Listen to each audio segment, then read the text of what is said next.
धार से बड़ी खबर आपको बता दें, पूर्व मंत्री उमंग सिंघार का बयान सामने है। भगवान श्री राम को लंका तक पहुंचाने वाले आदिवासी थे। कुछ लोग कहते हैं कि वानर सेना ने पहुंचाया, कोई वानर नहीं थे, सब आदिवासी जंगल में थे। जब लंका की बात आई तो वानर आ गए, आदिवासी गायब हो गए। भगवान हनुमान जी भी आदिवासी हैं। गर्व से कहो कि हम आदिवासी हैं। उन्होंने भगवान श्री राम को लंका पहुंचाया था। कहानी लिखने वालों ने घुमा फिराकर कहानी लिख दी। उमंग सिंघार ने अपने बयान को लेकर ट्वीट किया है। उस बयान पर बीजेपी नेताओं ने टिप्पणी की थी। अब उमंग ने ट्वीट कर माफी मांगने को कहा है। तो पूर्व मंत्री उमंग सिंघार ने अपने बयान को लेकर ट्वीट किया और भगवान हनुमान जी को लेकर जिस तरह से उमंग सिंघार में बयान दिया और जिस पर बीजेपी नेताओं ने टिप्पणी की, और अब उमंग सिंघार ने ट्वीट कर ये कहा है कि भाई बीजेपी कि जो भी लोग हैं वो माफी मांगे। उमंग सिंघार ने ट्वीट में क्या कुछ लिखा है वो आपको हम बता देते हैं। मेरे द्वारा आदिवासियों को भगवान हनुमान जी का वंशज कहने को आप हनुमान जी का अपमान मानते हैं।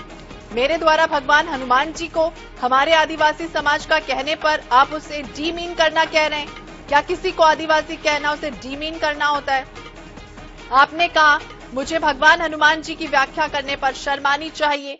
मैं अपने उद्बोधन में भगवान की व्याख्या नहीं कर रहा था, लेकिन मैं आपसे पूछना चाहता हूं कि क्या हम आदिवासियों की देवी देवताओं की व्याख्या करने का अधिकार नहीं है? क्या कुछ कहा है, सुनिए आप।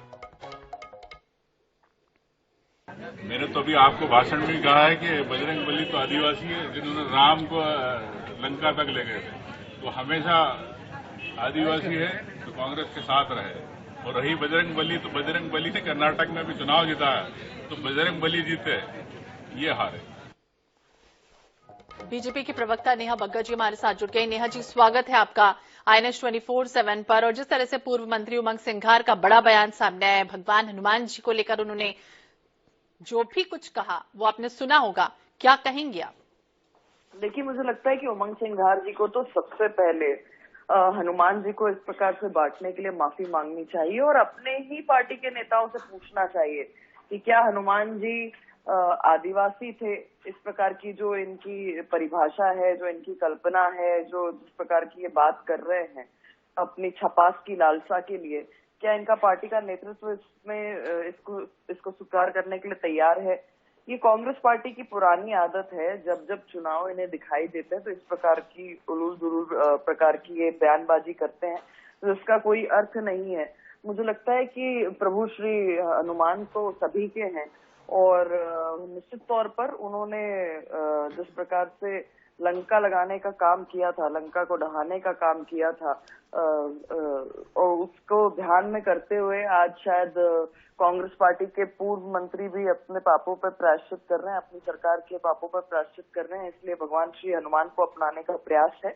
पर इस प्रकार से बांटना, इस प्रकार से उनको किसी जाति से जोड़ना, ये बहुत ही निंदनीय है। बिल्कुल, और यहाँ भी नहीं रुके, उन्होंने कहा है, एक ट्वीट भी किया और ये कहा है बीजेपी के लिए खासतौर से कहा है कि डीमीन करना कह रहे हैं। क्या किसी को आदिवासी करना उसे डीमीन करना होता है?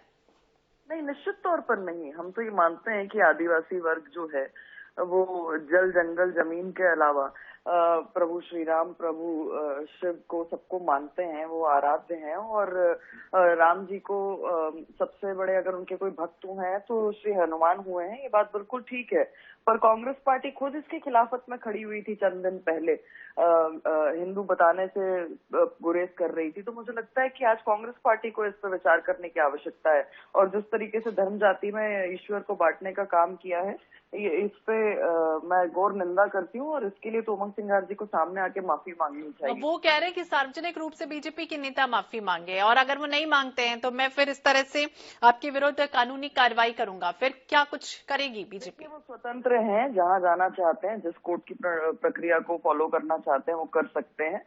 पर उमंग सिंघार जी का जो ट्रैक रिकॉर्ड है, शायद उससे वो घबरा रहे हैं और इसलिए प्रभु श्री हनुमान की शरण में जा रहे हैं। पर मुझे लगता है कि बहुत देर कर दी जनाब आते आते, अब उससे कुछ होने नहीं वाला। ये आपकी छपास की केवल लालसा जो है इससे ना मीडिया अट्रैक्ट होगा ना जनता अट्रैक्ट होगी, और प्रभु श्री हनुमान तो कभी नहीं चाहेंगे कि इस प्रकार से उनका कोई भक्त जो है उनको कहीं पर सीमित करके रखे, किसी वर्ग किसी धर्म तक सीमित करके रखे। प्रभु श्री राम और प्रभु श्री हनुमान सभी के। जी, तो नेहा जी हमारे साथ जुड़ी थी, उनका ये कहना है कि कहीं ना कहीं जो करना है वो कर सकते हैं, स्वतंत्र है। बहुत बहुत शुक्रिया बातचीत करने के लिए।